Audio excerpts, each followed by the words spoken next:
Captain, what's the good word today? Well, first off, I want to let the families know of these incidents that, we do care and our heart does go out to them concerning these two incidents. And as far as the incidents today, some of the officers were in the downtown area. We had a high volume of police officers in the area due to the recent incidents at 800 Washington. And one of the officers was able to spot the suspect who we believe was involved in both of the incidents earlier this week on May 3rd and May 4th. And he spotted them and put it on the air, and then a foot pursuit took place, and they were able to take the gentleman into custody without incident, and they were able to locate a weapon. We're not sure if the weapon is the one that was used in the incidents. That will be down the road to be determined. But yes, we're very pleased to take this gentleman off the street. Early investigation is revealing that both incidents could be tied in to each other. But it's still very early in the investigation, so we'll be following up with that. But it's leaning in that direction, and we were able to bring this gentleman into custody today through the cameras, the technology. The businesses downtown were unbelievable in assisting us in any way we could possibly need assistance, especially the hotels and the convention center, America Center. So it was definitely a team effort to bring this gentleman into custody. At this time, I will not reveal his name. We hope to bring the shooting from May 3rd and the incident from May 4th to a close in the near future, and hopefully justice will be served with this gentleman. Do you think this was a targeted attack, the two attacks? I don't believe so. Not that now that we have both incidents and we're able to sit back and look at them and digest them a little bit. We don't believe they are targeted attacks at all. Will there be increased security at that parking garage now that several incidents have happened in the past couple of days?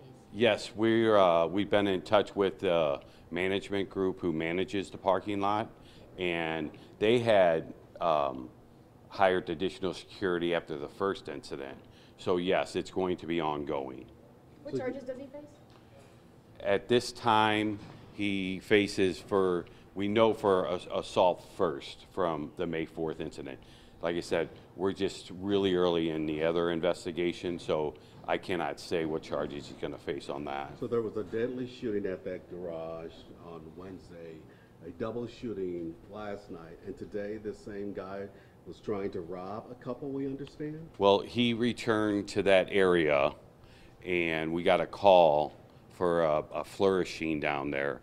And the officers, as I stated earlier, we had flooded the area with undercover officers and uniformed officers, and they noticed them, and then a sharp foot pursuit took place, and they were able to take him into custody. But he did return.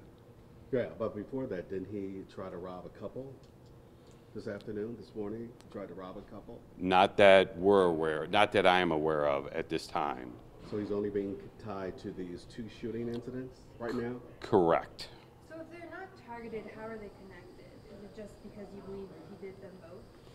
We believe he did both of them, and we're working through recovery of shell casings and knife-ins and stuff like that to connect both cases.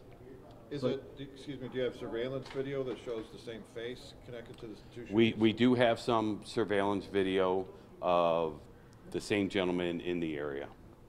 So were the two shootings, Captain, just random?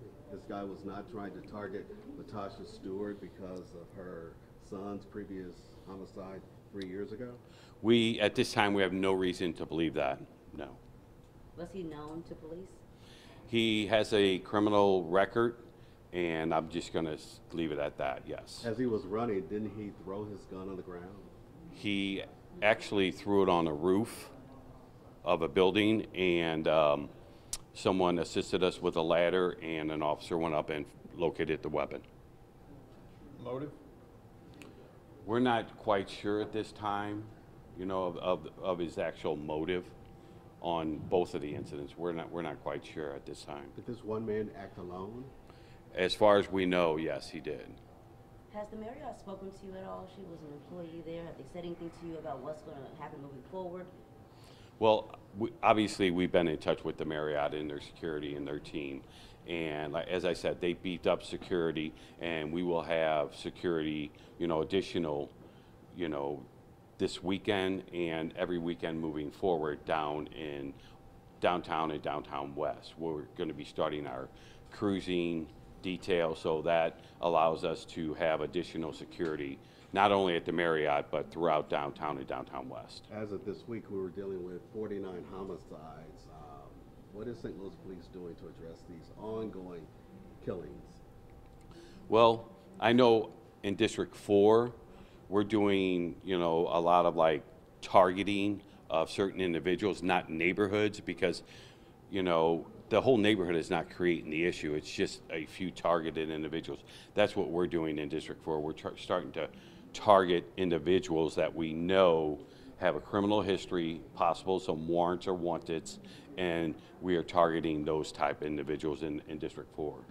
Another weekend with people coming downtown. Is it safe to park in a parking garage downtown? Yes, it is. That's another thing we've been in touch with.